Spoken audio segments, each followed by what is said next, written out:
Assalamualaikum warahmatullahi wabarakatuh. Salam sejahtera untuk kita semua. Shalom, Om Swastiastu, Namo Buddhaya, salam kebajikan.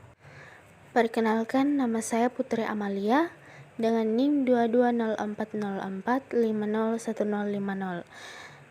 Kelas BKC angkatan 2022.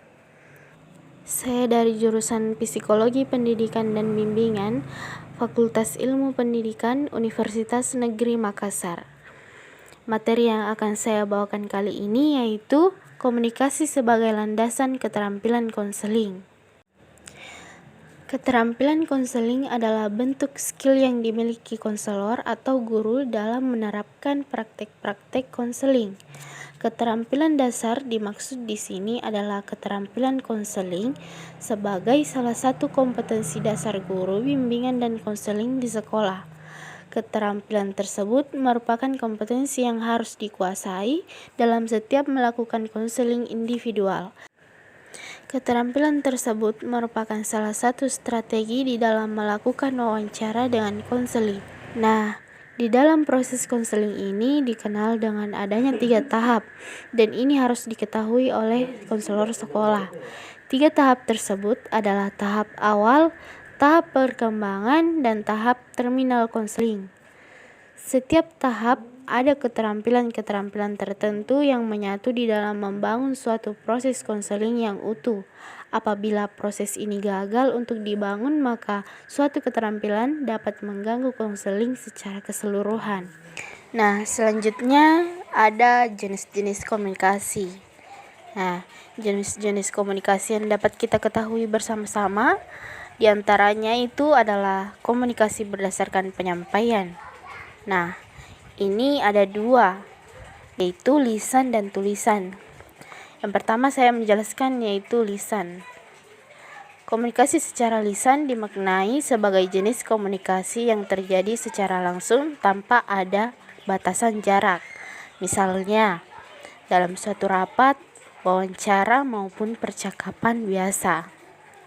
Kemudian yaitu tulisan.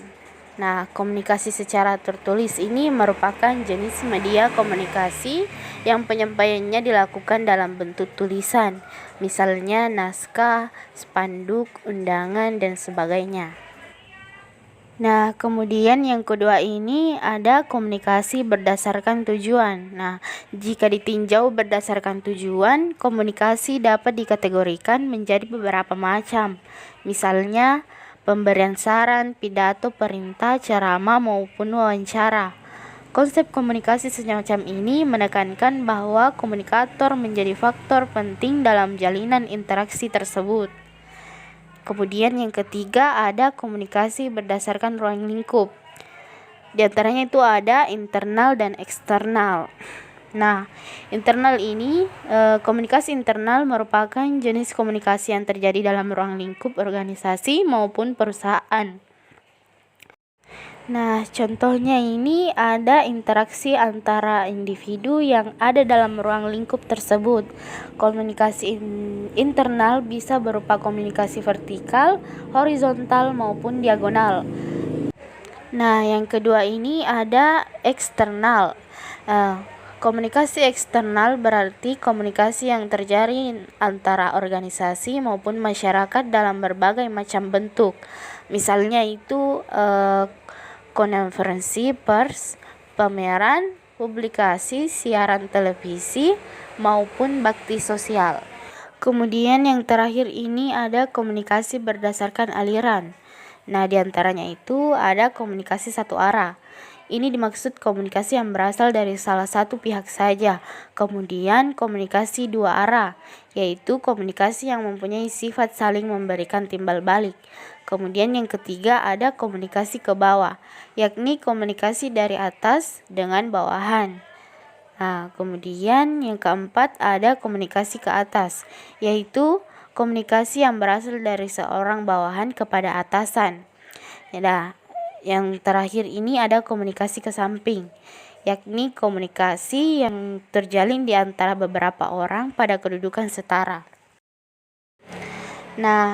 Kemudian yang terakhir ini ada komunikasi sebagai landasan keterampilan konseling. Nah, konseling adalah salah satu cara untuk membantu orang lain, tetapi ini merupakan cara khusus yang melibatkan pengguna keterampilan-keterampilan tertentu untuk tujuan-tujuan tertentu atau khusus pula.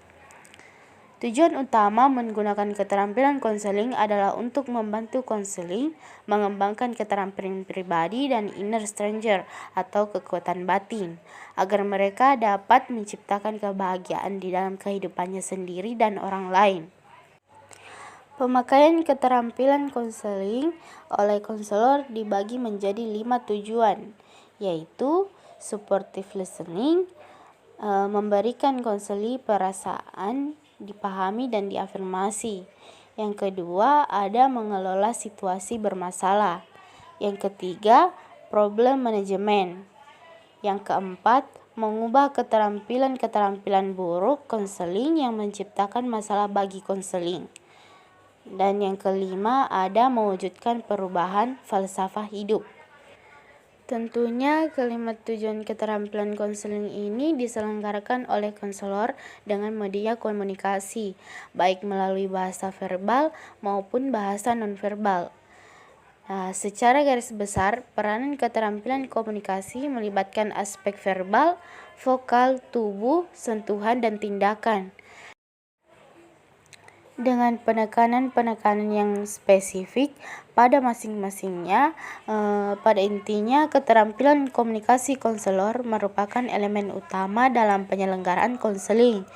Penguasaan keterampilan komunikasi akan mendukung efektivitas pengguna sejumlah keterampilan konseling lainnya, dan sekaligus mendorong kesuksesan konselor dalam penyelenggaraan konseling.